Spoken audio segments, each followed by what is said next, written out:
Good evening, everybody, or good morning, or good day, or good whatever time it is in your part of the world. And thank you for joining tonight's Zoom chat about 2020 vintage in Burgundy, and also about the various questions which it's thrown up about the future of Burgundy, where it's going. Are we going to survive, or have we really reached a tipping point? It's, of course, the third out of three, it turns out, of hot dry vintages, with 2021 very much a reversal of that. Please use the chat function as much as you can. Tell us where you're listening from, what you're drinking, if you've got a glass open alongside. I haven't yet, but I shall later. And use that or the question and answer button. Use either to raise questions, and I will either address them as we go through or catch up at the end. I also hope that if all goes well, we will have made a recording of this talk, and that will go up on our site and on YouTube, etc., thereafter. So, 2020, third of three of the hot dry vintages, but they've all been quite different. We're still learning our way through it to try and work out where Burgundy's going. What I'm going to try and do is address a little bit 2020, talk about how good I think it is, and what the particular characteristics are. But as I mentioned at the start, really use that to talk about wider issues in Burgundy at the same time. But if we start with 2020, I think it's got more in comparison with 2018 than it does with 2019. But I also think that both people and vines had probably begun to learn a little bit more about how to handle these hot dry vintages. It didn't come as the same fundamental shock as 2018 had done. So why don't we talk about the whites first, because they're easy. It follows in a series 2014, 2017, 2020. They're all quite different in their ways, but there are three vintages which were really good for white wines and almost universally good. It doesn't matter whether you're bottom of the slope or top of the slope. It doesn't matter if you're down in Macon, up in Chablis. It doesn't matter if you're expensive or inexpensive as a wine. It doesn't really matter if you're a famous grower or a less famous grower. Pretty much across the board, it works in white. And I still don't really understand why it's so different in reds and whites, because fundamentally it is. I'm not trying to say that there aren't good reds, because I'm going to come on to that, and there are some utterly brilliant reds, but it's not uniform the same way as it is for the whites. So the yields were, broadly speaking, good. Similar, slightly ahead of 2019. Loads of people were saying 45, 50 hectolitres a hectare. Very few people try to be ultra low in any case in whites, because almost everybody accepts that Chardonnay does a good job at reasonable yields, in the way that you have to be a bit more careful with Pinot. So everything is in place there. One thing that's different between Chardonnay and Pinot is that the Chardonnay actually flowered quite a bit earlier. There was then a cooler period, and the Pinot Noir flowering got held back a bit. Now, given that in the end they ripened at more or less the same time, if anything, the Pinot ripened before the Chardonnay, what did happen was that the Chardonnay got a much longer hang time between the crucial first thing, which is the flowering, and the crucial last thing, which is the picking. So, in fact, we were up around 95 days. I'm getting some awkward pinging noises. I hope that doesn't mean anything has gone down. If somebody just put something on the chat to confirm that we are going ahead live and you can still hear me, I'd be grateful.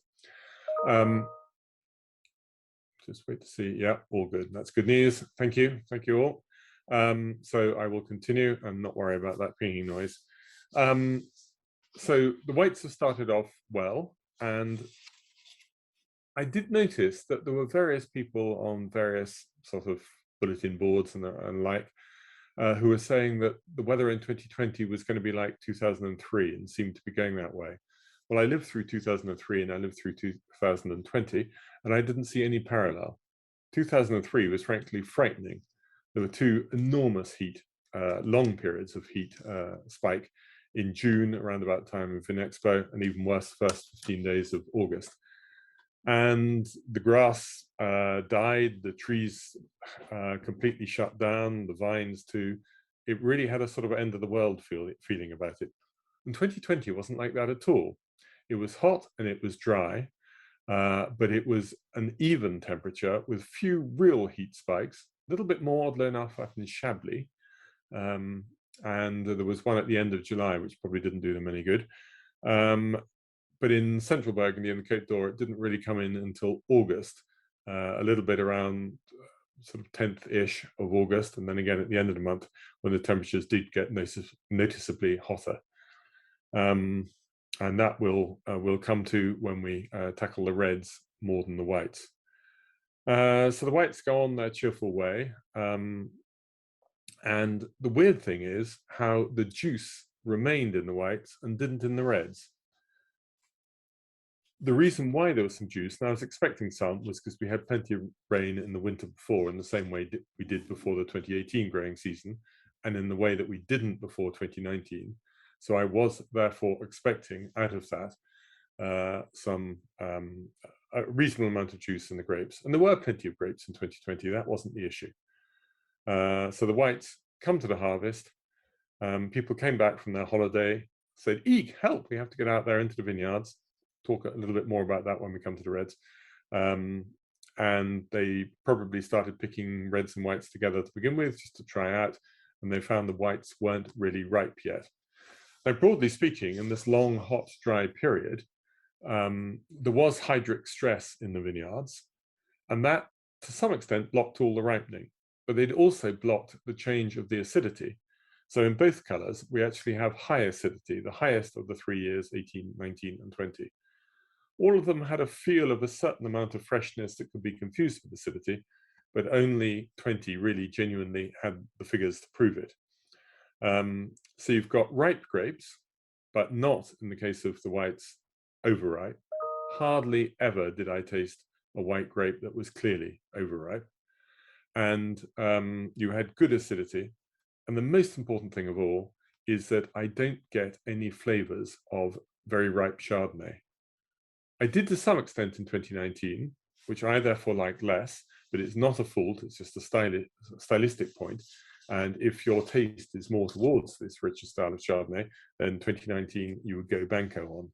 But 2020, I think, can please pretty much everybody. I was surprised how good the Chablis turned out to be. And that's the reason for the surprise, is because when I was there during the summer of 2020, tasting the 19s, it seemed particularly hot and dry. And because the vines in Chablis are spaced further apart, and because there's more chips of white Kimmeridgian limestone sort of on the surface, you were getting the sunshine reflected back up into the vines, as well as what you're getting coming down from above. I really thought they were going to struggle. And having done all my tastings in June and July in 21, I came away with a much more positive feeling about Chablis. And there is plenty of Chablisian marine style of wine. And degrees didn't get too high in white, either there or further south. So that was all positive. So pretty much clean bill of health throughout for the whites. Why wasn't it the same for the reds?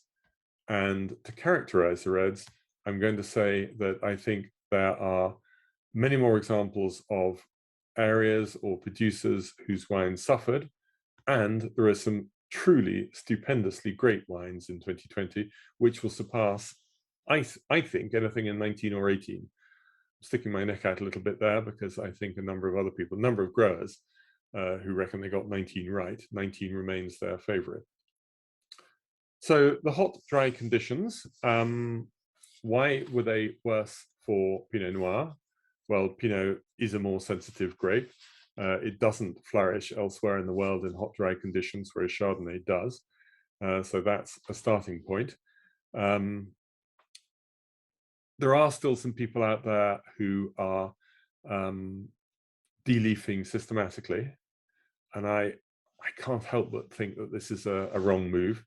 They say they're de-leafing the north face, which doesn't see the direct sunlight. I'm still not absolutely sure about this, I must say. But let's assume that everybody did leave enough leaves on their vines so that there wasn't direct sunlight. Nonetheless, you got an effect of a wrinkled skin on the reds, or you could get that, and grapes becoming cooked. So if I bring us back to the very beginning of August, when people were going off on holiday, winemakers were, or vineyard producers were. Many of them stayed through a little bit later into the beginning of August, but most people were able to go away for the first 10 days or 2 weeks in August. And when they came back, well, some of them burst into tears because the vines, which had looked so happy and so healthy when they left, were now looking parched and shriveled, and some of the leaves were dying off. This would have been true of both colors, mind you. And it looked like panic stations. So they immediately started sampling and they started doing some trial picks. And most people found that they needed to rush in and tackle their reds straight away. So this is more of a coat de bone phenomenon because the coat de bone is a little bit earlier. And here, one of the key decisions comes in, which is picking dates. Just before we get there, why was the Pinot more affected than the Chardonnay? I suddenly realized that though everybody had told me that they had decent yield in the whites and a miserable yield in the reds because there was no juice inside the berries, I'd never really asked why that might have been. So I rang up my friend Dom Lafont today and said, why was there so much less juice in the reds? And he said, I'm glad you're asking me that question. He said, it's absolutely true that that was the case. But I don't know. The only theory that some people have discussed is just the difference of the color of the skin. And in the same way that you dress in white in the hot countries because it reflects the heat off, whereas a dark color draws the sunshine and the heat in, maybe that was true of the grapes. I haven't got any scientific proof of that, but somehow or other, I want to know why the Pinot Noir desiccated more than the Chardonnay did. It's all sounding a bit grim for Pinot at the moment, but don't panic, we're going to get a much better outlook. Hot, dry years, and it's not just 18, 19, 20. I realized looking at my notes about the season growth, it goes back earlier to 2017 and even 2016, maybe 2015. But weather patterns in general seem to have changed, and far more often we've been getting an alternation between north wind and south wind, so cold but dry north and hot but dry south wind. And we've lost the typical westerly, southwesterly airflow, which has been so characteristic of Western Europe for such a long time. And it would seem to me to be the same reasoning by which we had the hideous frost in 2021, and also frosts in 2016, 17, and 19, but apart from 16, not as damaging as 2021. And that's because of the polar air streams, the jet stream up just below the poles, seem to have got weaker, theoretically as a result of global warming, but I'm not a scientist qualified to talk about that, with the effect that you have airflows running north-south more often than the standard convection system, which brings them in from the west/southwest. So that continued to be true in 2021 through April and the beginning of May, and then things changed and we got a much wetter, damper summer because the westerly airflows came back to us from May onwards. So I have no way of telling you what's going to happen in the future, but this is a key issue for climate. Is what we saw 2018 through 2020, is that now going to be the new norm, with something like 2021 or earlier on 2013 being a throwback, which is atypical but will still happen occasionally? Because if we're to understand where Burgundy is going, we've actually got to try to get a handle on that. So Michael has just, from Boston, has just asked me to explain the good acidity again. The theory is that the hydric stress closed the vines down, stopped them going ahead with their normal maturation process, which would have brought up sugar levels, but would also have reduced acidity levels. And I'll throw one other thing into the mix.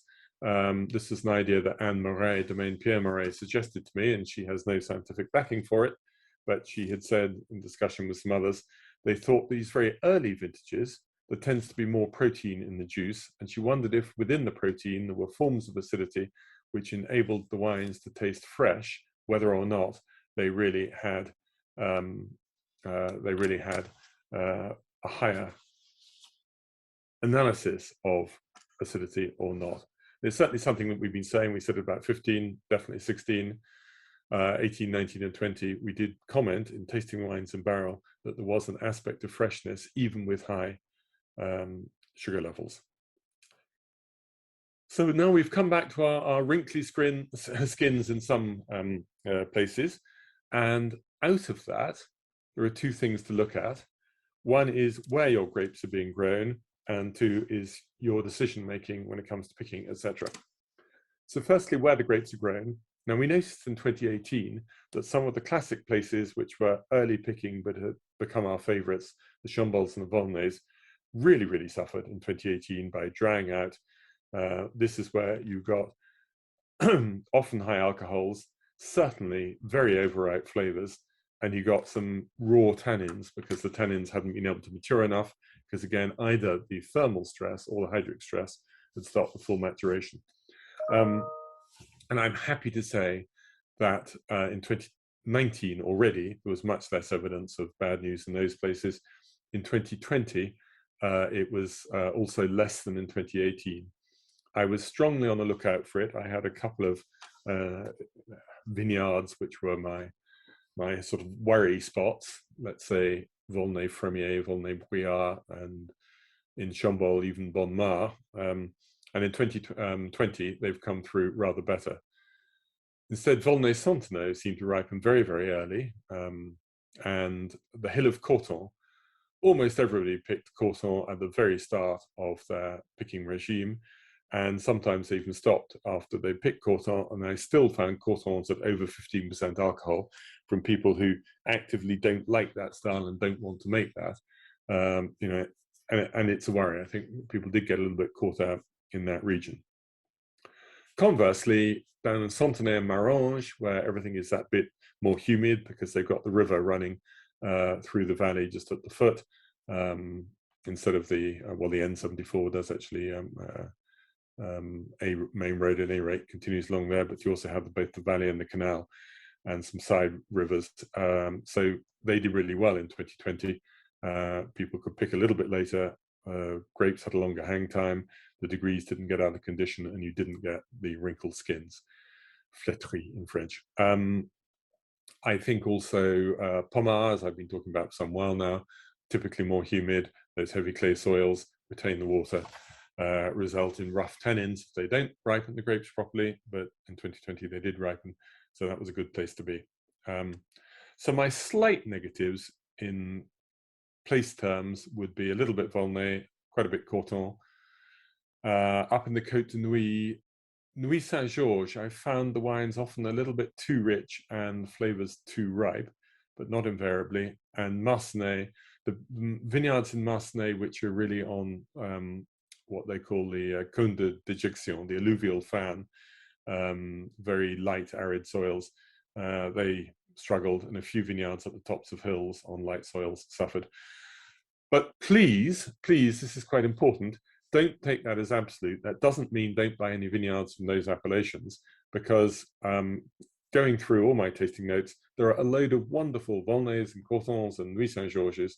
It's in those areas there are more often wines that struggled a bit, but the people who, for whatever reason, got it right have made glorious wines. Lafarge's in Volnay, for example, all their wines. There's no sign of anything negative there at all. So we shouldn't get too hung up over these no longer sweet spots, but we should just be aware of them and think about them for the future. And equally, we should be extending where we want to buy into areas which might not have been on our menus in a previous period. So next up is date of picking. Now, it's not just about when you choose on the calendar, because how you run your vineyards makes a big difference. I remember something, I think it was Cécile Tremblay, who said that when she was out just sampling one of her vineyards, there was a chap next door was sampling his, and broadly speaking, you know, they don't do things all that differently, but hers were at 13 and his were at 11 and a half. So obviously some form of vineyard practice, she didn't know what, I don't know what, had made a difference. So we can't just say somebody who's picked 10 days later than the other guy is definitely going to have made worse wine. It does depend where your vines had got to, which brings into play, are there any techniques in the vineyards which can do better, can do worse? I think I'll park that and come back to that a little bit later on, because I'd like to keep the flow going of the picking dates and what that meant. But broadly speaking, the issue is, what are your grapes going to taste like? It's not absolutely on sugar level. Some people did pick when they felt things were getting, let's say, beyond 13 and a half. They thought, right, we've got to go. Other people monitored the acidity. When they felt that they were comfortable with the acidity, they said, right, we're going to go. A third lot of people said, I'm going to wait for everything to be phenologically ripe. Now, this I've been hearing. It is definitely a school of thought that this is the key. And frankly, I think it is definitely wrong in the circumstances of 2020 and probably ever since 2018. So I could talk about one day in Vineyard when I visited 7 different producers in that one day. 4 of them started and finished before the end of August, and 3 of them didn't start until somewhere between the 4th and the 10th of September.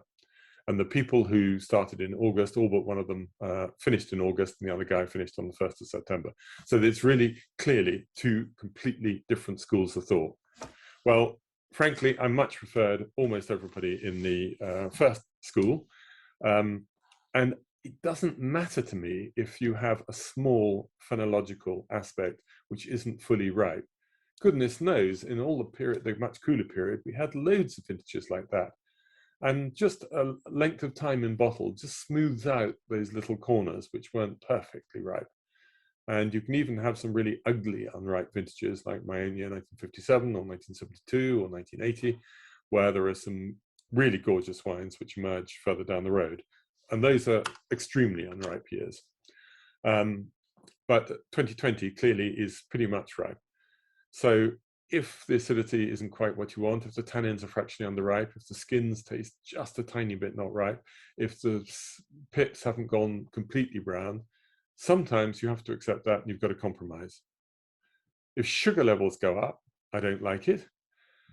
But especially if the grapes start to taste overripe, raisiny, a version which is nearly wrong, but you can just about get away with, like those sun-dried cherries that you might get in certain types of muesli.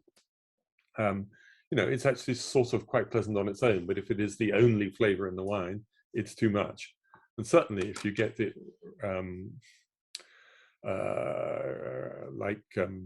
well, chocolate notes and like scorched fruit and like raisins, then it's definitely gone too far. Those wrinkly skins are bad news. And though lots of people will have used sorting tables to clear most of the wrinkled fruit out, not everybody will have done that thoroughly enough. And certainly the people who did do it really thoroughly reckon they could have thrown away as much as a quarter of their already small crop. But goodness me, you can taste the difference in their wines. So well done to them. I'm not going to cite any negatives during this, but I'll cite a couple of people every so often who I think did get it right. And Christophe Perrault-Minot would be one, and Louis-Michel Ligier-Belair would be another, where you just taste a purity in the wines all the way through that clearly is a little bit linked to really smart work on the sourcing tables. So let me go back to my 7 people in Vosne Romanée. There were 3 of them who were the late picking crowd, and one of whom never uses stems, one of whom used not to use stems, but has begun to use a proportion, not a huge amount, maybe 20%, and one of whom is gung-ho 100%, though he does then snip out the main stem. So he picks up the bunch of grapes, and he snips off little bunchlets, like sort of florets of cauliflower, if you like, or broccoli. He snips those off, so he's left holding, or his 24 people he's got working on the sorting table, he's left holding the main stem with some of the side stems, and he's got on his sorting table, in case anything else needs to be removed, he's got little bunches of 3 or 4 grapes together. It's not every single grape destemmed individually, keeping its pedicels. That's a huge amount of extra work. His wines, he has some in the coat to bone, and I thought they had got a little bit cooked, because the alcohol levels just got a little bit too high. But everything he made in the Côte de Nuit was utterly astonishing, including the most sensational HSO I've ever drunk. So, well, I should have said tasted, but in fact we did drink the sample bottle afterwards, him and me, at the end of the tasting, because it was so incredibly good that we needed to do that. Anyway, so that brings me into the winemaking. And yes, you can be a whole bunch person, or you can be always a D-stem person, and I like both very much. My palate does lend itself to enjoying the whole bunch version, and I do think in a hot vintage, where the grapes are basically very ripe, I think it's a good way to go. I certainly understand the people for whom it doesn't suit their temperament, it isn't something they want to do, and I'm not going to try and persuade them not to, but if you're not going to use any whole bunches, you've really got to pick on the earlier side and not the later side. Normally I try and sit on the fence and explain the pros and cons of both ways, but I feel this reasonably strongly as to what's the right way to go in the new look Burgundy. So within the reds, there's then the issue of tasting them. And when we came to the 2018s, I found a lot of wines where I really struggled. Am I being given tired samples? Because 2018 was a first year when many, many more people had pre-prepared samples rather than tasting out of barrel. People didn't want to keep opening and closing the barrels. There was a risk of Brettanomyces and volatility in 2018 that was quite important in the French sense. There's quite a lot of it. And people didn't want to keep putting their pipettes, their wine thieves, into a barrel and then take a sample, then into another barrel, another sample, another barrel. Because if any one of their wines had got a little bit of Brett, they would then be spreading it around all their barrels. And one person, Matthias Parent-Gros at Domaine AF Gros, this year in 2020, he had got a separate pipette for every single barrel. So there's a little row of sort of 20-odd pipettes, and we tasted through his wines with a different one for each wine, which was a little bit exceptional, but credit to him for doing it. Anyway, nowadays, many more people pre-prepare samples, and sometimes they prepare them a little bit too early, and they decide not to use any sulfur in them, so as not to make the wines a little bit too strict and stern.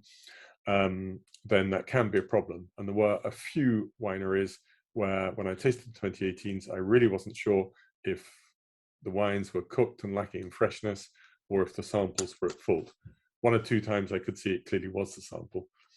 And I'm happy to report, I know that a number of people who went to the London tastings of January 2020 to taste the 2018s, they found, for example, the wines of Ghislaine Barthé were horrible, and they thought they'd got the vintage wrong. I had liked them from barrel, and I've just retasted them all in bottle, and my tasting notes ended up really close. I didn't look at my 18 notes in advance of doing it, but my tasting notes were really close, and they came through really well. So that was good news. Anyway, so back to this issue of samples. Again, it was something we had to worry about in 2020, perhaps a little bit less than 18. And what I frequently found was that within any one cellar, there were wines that had really worked, and others which were a little bit tired or a little bit dried out, or had caught the heat too much. And then I started getting into a position in which I thought, right, well, that clearly hasn't worked. No, that hasn't worked. And then I thought, stop a second, because every so often I come across something where my first impression was that it was on the powerful side, and I was thinking that's going to be a negative for this year. And then I realized, having spat it out and been chatting away, that the flavor was still with me.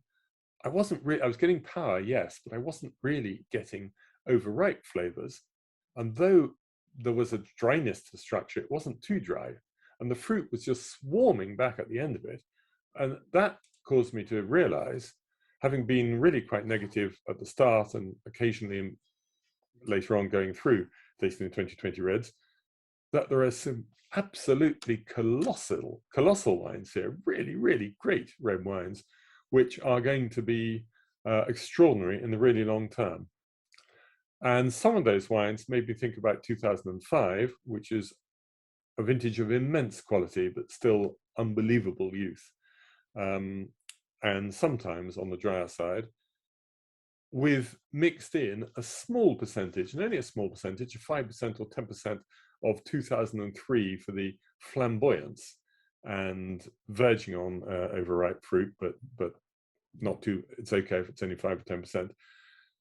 So that's sort of where I would put the best of the 2020s, like 2005, but with a slightly more flamboyant, richer fruit in there as well. So more comments and questions coming up there, and I will come back and talk about the canopy management shortly. But so those are my general thoughts. I ended up with a huge number of 2020 reds, which I thoroughly approved of. Some others, which I think they're probably still good wines, not quite my style, and some which I was forced to say, I think this one just doesn't work. They didn't get to it in time. And you know, I can't really blame a grower who's got most of them right if there were 1 or 2 vineyards. You can't pick everything all at once. But that brings us to the vineyards and to the one aspect of the 2020 season, which I haven't mentioned so far tonight, which is COVID. But of course, COVID hit at the beginning of, middle of March, and people really didn't know if they were even going to be allowed out into the vineyards to run the vines. They did go out, they were allowed out. There were remarkably few cases of COVID amongst the vigneron community, because they were outside in the fresh air, doing their vineyard stuff and not seeing people, no customers and no wine writers visiting. And happily, COVID didn't strike then, and it didn't strike during the harvest. And everybody was terrified that the inspectors would come around, as they often do during the vineyard, during the vintage season, to make sure nobody's breaking any rules. And they test everybody, and if somebody was positive, then they would have to sort of cancel the whole harvest, which means that you would lose everything. Anyway, that didn't happen. Though we have had bumper crops of COVID, mostly, fortunately, Omicron, and people mostly not losing their sense of smell, but a bumper crop from a little bit October this year, but particularly November, December. I've been safe so far, touch wood, but I'm sure there is a little germ out there with my name on it at some point. So anyway, people were very worried about the harvests. A lot more people are starting to use prestataires in French. So they are starting to use gang masters, which unfortunately has slightly negative connotations because there can be bad sides to it. But more people are going that way, whether they will after 2021, when some of the gangs just never showed up. But what is happening nowadays in these hotter years is that people, once they start, they want to go quickly. Several teams, maybe of pickers, get the stuff in rapidly. Pick only in the mornings if they can. Have refrigerated trucks or some other way. Maybe they can take them down in their large goods lifts down into the cool cellar, but do something to keep the grapes cool. Because if you do destem, or even the work on the sorting table, and your grapes are warm, they do start to fall apart a bit, and the skins can get damaged more. So you want to start with them cool. Now, I think I'll just continue with vinification briefly, and we'll come back to the vineyards after that. What I am seeing is people moving away from modernist Pinot making, which I denote as the school of doing a cold or cool, at any rate, pre-maceration for a week, maybe 10 days maximum, then bringing things up to normal temperature and letting the fermentation start. If you do that, you have to use a fair amount of sulfur. And also, now that people are using more whole bunch, this is a less suitable way of doing it. So more and more people are no longer doing the cool pre-maceration. They might make sure the grapes are cooled down to 10 or 12 or 13 just on arrival, so that they don't get mistreated in the first stage of the processing, but basically they go into the vats straight away, having been destemmed or otherwise. And the fermentation is allowed to start almost immediately and frequently without sulfur, particularly if you're using whole bunches. And we're seeing a lot more of this. It doesn't mean to say that the wines will get through into bottle, but it is becoming more difficult and typical in both colors to hear people saying, I don't use sulfur for vinification. I only put my first lot of sulfur in after the malolactic fermentation and then adjust again. So I have a small amount of free sulfur by the time the wines are bottled. So yeah, that's a little bit more the way people are going. So they've also got to make sure they've got their grapes of the best quality. So we'll go back into the vineyards now. Do you go up, down, or sideways from the standard Burgundian viticulture? So first of all, I would expect people to go down, because in the south of France, in the hot areas, the Châteauneuf-du-Pape of this world, your vines are trained way lower throughout Provence, Languedoc, etc. Whereas in the north, in Alsace, you train, or in Germany, things get trained much higher, with the idea being that in the cooler areas, you want more of a leaf coverage, more foliage, because you want your photosynthesis through the leaves in order to get your ripeness. So if you've got more sun, you want that little bit less photosynthesis, therefore you probably have fewer leaves. There's also a question as to whether or not your water evaporates through the leaves. So if you have more leaves, you might get more water evaporation. On the other hand, if you have fewer leaves, you cover your grapes up less, and so you may get a bit more of a sunburn effect.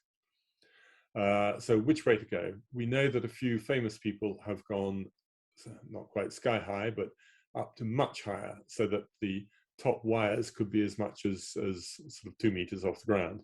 Lalou Bisleroy was led the way with that. Charles Lachaud, Domaine Arnoux Lachaud, absolutely pioneered that. Thomas Boulet is doing lots, various other people. One person I know is trying to do the same thing, but keeping it down at the original height of the classical height of the vineyards, so he can use all his regular machinery. But one of the keys to it is this idea that by going high, you're no longer hedging your vines, so you are not cutting off the apexes, so you don't get a pushing out of what they call laterals in the New World, entrecœur in French, because on those laterals, entrecœur, that's when you tend to get a second crop of grapes starting out, which won't be ripe at harvest time, and in any case is taking up some of the goodness of the vines. One other person said to me, but actually I want those lateral shoots because they produce more foliage around the fruiting zone, so that helps to protect. And a lot of other people are saying, no, I'm not going to go higher, but I am going to, so I'll hedge the top, but I'm not going to hedge as close in to the rows of the vines, so I'm going to go wider and have something more like a parasol effect. And in any case, the old leaves aren't really doing the photosynthesis. It's the young leaves below which do it, and they get a bit more shade, so I won't have too much photosynthesis. Frankly, everybody is still guessing. The theories are fascinating, and we will have to see several more vintages before we can really know. Michael, it is correct that the malic levels were very low, so there was no malolactic fermentation, or very little, and the tartaric gives the freshness, but in 2020, I think that's fair, because it was the tartaric acidity, which that can still burn off as much as the malic can, but if the vines closed down a bit, then we probably did keep a bit more tartaric acid in 2020. It certainly is clearly a feature of the vines. So Christina asks, why is it possible to reduce the amount of sulfur with using whole bunches? It's not that using whole bunches enables you to reduce the amount of sulfur, but if you have chosen to reduce the amount of sulfur, then you've got to get your vinification going straight away with whole bunches, because the whole bunches at the top of the vat give you solids on which various forms of bacteria can deposit themselves, and you risk more bacterial spoilage using whole bunches than if you've destemmed and you've just got clear juice at the top. So even some people who are 100% whole bunches, Chateau de la Tour and Clos Vougeot, for example, they've slightly backed off that because they want to have clear juice at the top. So they've pulled back from 100% for that reason. So gosh, there's so many different possibilities and so on and so forth, so many different theories. But the good news is that people in Burgundy are really trying to come to grips with this and work out what they want to do. And not many people are throwing in the towel. A few are just saying, I don't want to pass on to my kids. It's all too hideous, too awful. One of the reasons that at least one quite famous winemaker says he doesn't want to continue though, I'm sure he's going to continue, but why he feels negative at the moment is because of the pricing.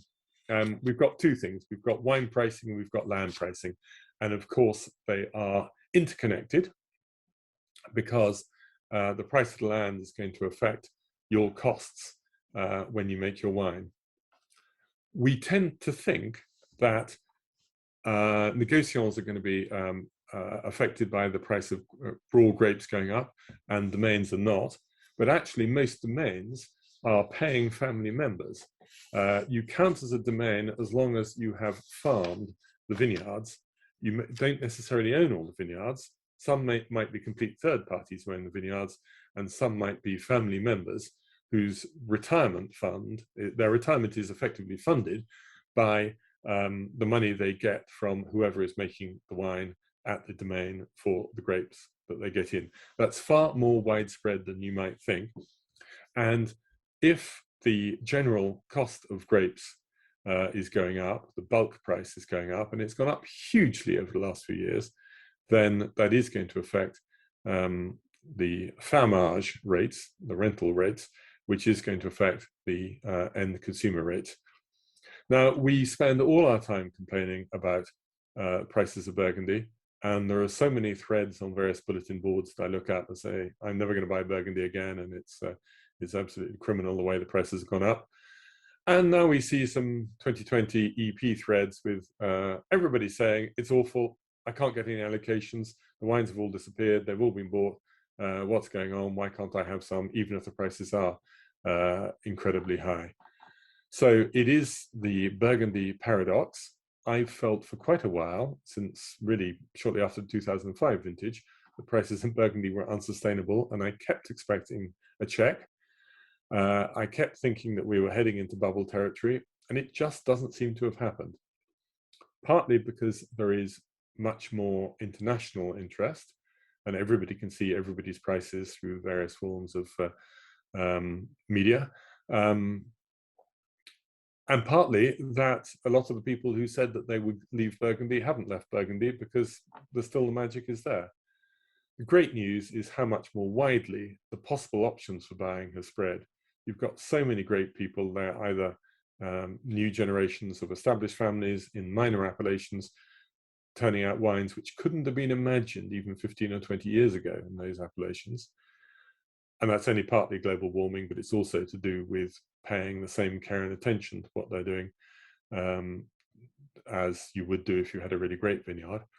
And that means that they're charging more for their Saint-Romains or Haute Côte or whatever it might be. But even if the price might have doubled for those vineyards, it's still less than the grander vineyards would have been a few years ago. So that sort of maybe explains why people are accepting these high prices. It's still not all that common for people in Burgundy to be setting out to make the most money that they possibly can and sniff around at the secondary market prices. And of course, they can all see the secondary market prices now.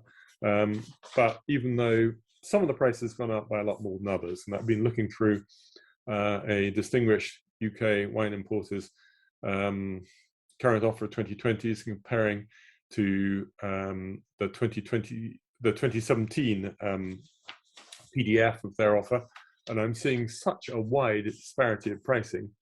Chablis up 20 to 30%, some established negotiations for decent Premier Crus not up by much more than 10%, and then some people up by over 100%. So it's really quite a mixed picture out there, and everybody has got to decide where they're comfortable and what they can do. And I don't buy anything much more than generic Bourgognes, minor appellations, occasional better villages, but virtually no Premier Cru, or certainly no Grand Cru these days. Admittedly, I'm that bit older, and but I don't have the disposable income or desire to spend that income where prices have got to. But I'm so happy with the wines which I am buying, which is great news. But also, why are grape prices going up so much? And that's partly to do with land prices. And it's amazing how many vineyards have changed hands that we only heard about in November, December this year. The reason for the timing is because at Martinmas, so I think the 11th of November, if I got my dates right, that is the day when the new vineyard year's calendar really starts, and when, if you have a rental agreement or a contract to farm somebody's vineyard, it might start for when contracts change. It could start at another time, but typically Martinmas is the date that it kicks off from. So that's when you get to hear about new contracts. Now, quite a few of these changes are not vineyards having changed hands, but the person exploiting those vineyards has changed, like Louis-Michel Ligier-Belair getting lots of vineyards that were previously with La Marche, and there are a few other cases like that. But there are also several really big examples of major vineyards having changed hands, and they will have been purchased at extremely high prices. So let's just look at that and what it means. There was one oeuvre that changed hands last year, or possibly even back in 2020 now. One oeuvre is a 24th of a hectare, so it's enough to make you at Grand Cru level, and this was Bâtard Montrachet, so it's enough to make you around about 200 bottles of wine in a normal year. It's a little bit below the maximum permitted yield, but it would be a good yield. So somebody paid, I am told, I believe this is right, I didn't actually see the contract, but 4.8 million euros for one oeuvre of Bâtard Montrachet. Now, I did some sort of back of the envelope maths on this, and I reckon that nowadays, Bâtard Montrachet, some people are asking as much as 250 euros a bottle. So if we pretend that 50 euros covers all your various other costs and that 200 euros is your upside, if you made 200 bottles a year and you got 200 euros clear profit from those bottles, it would take you 120 years to get your 4.8 million euros back. If you looked at it another way, if you are getting your 200 euro return per bottle in any given year for your 4.8 million euros, you would have an annual return of 0.008%, less than, well, I'll just leave it in those figures. Even if you felt you could get 500 euros for your Bâtard Montrachet, that would still be 0.02 return on your money. So, okay, maybe people think that prices of land will continue to go up, and they always have gone up so far. Nothing always goes on going up, but amazingly so far it has. And or you just love it like a wonderful picture on your wall or in your bank vault. You just want to own that vineyard, the pleasure it gives you. Those are two other reasons. There is another problem, which has been talked about before, and I didn't quite understand it until the end of this last year. Everybody said, yes, but it affects inheritance prices. And I thought, fine, well, perhaps it does, but I didn't quite see how this hit home.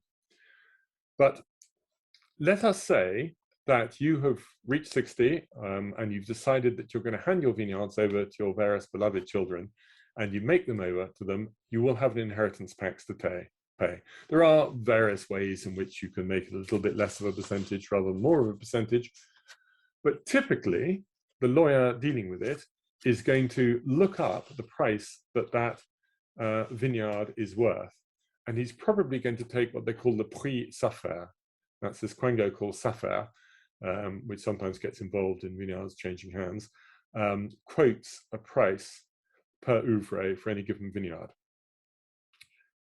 And that's what your lawyer, your notaire, puts on the forms, and that's how your tax gets calculated, and you have quite a bit of tax to pay, and you sigh and you think, well, I love my kids, it's worth it, and so you do it.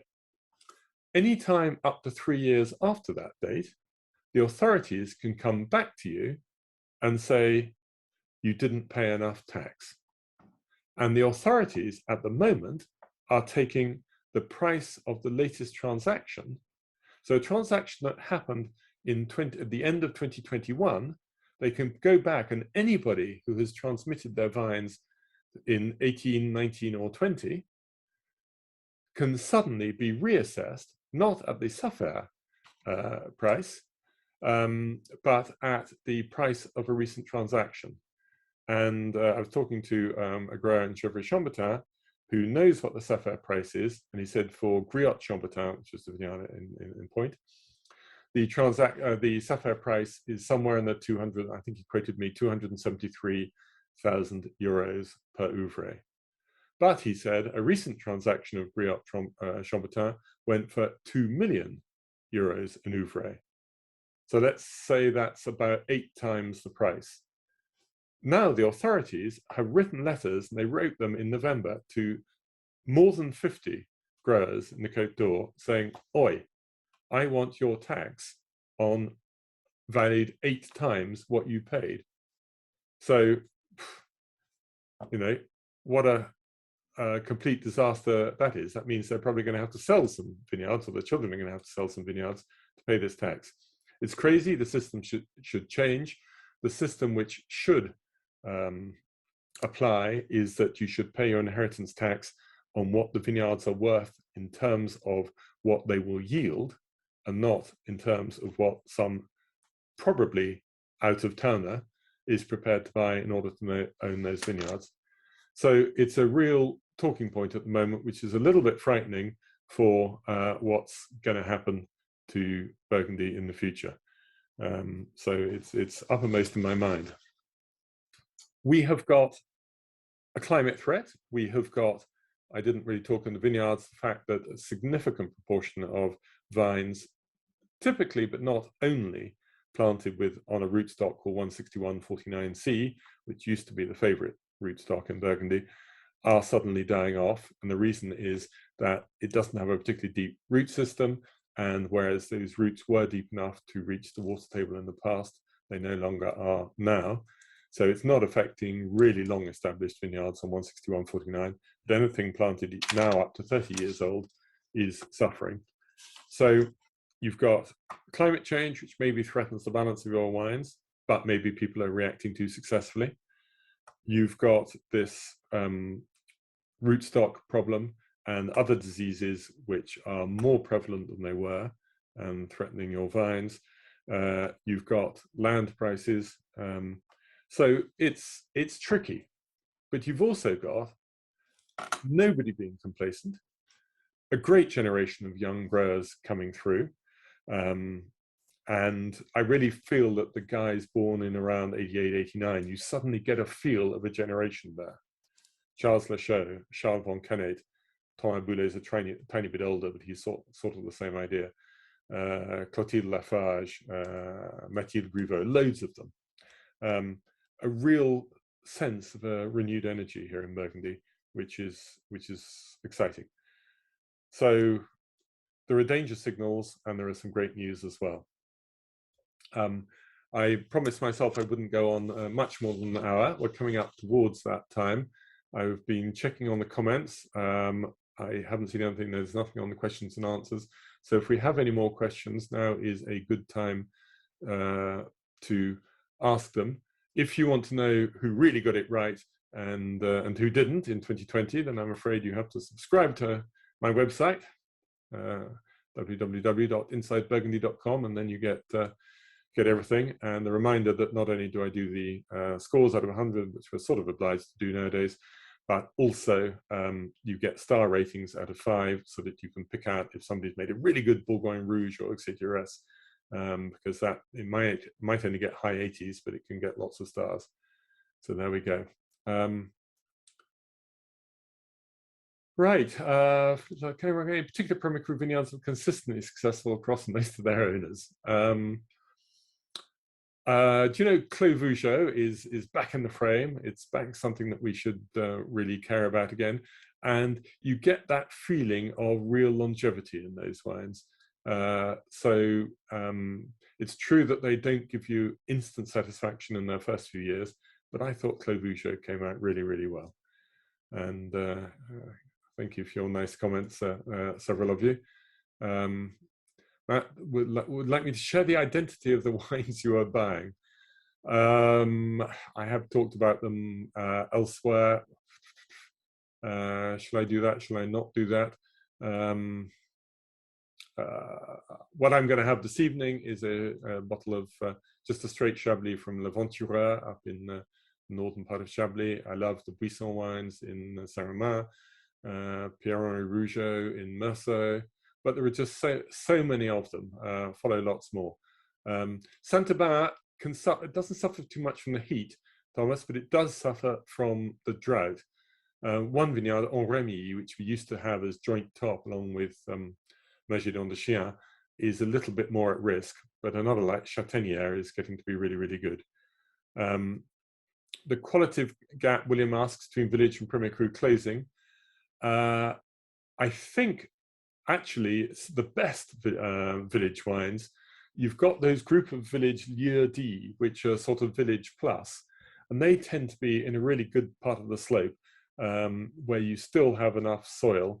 And actually, I think they are closing. I'd have them up there with the sort of, I don't mean to be disparaging with second division Premier Crus, but those which are a little bit below superstar status.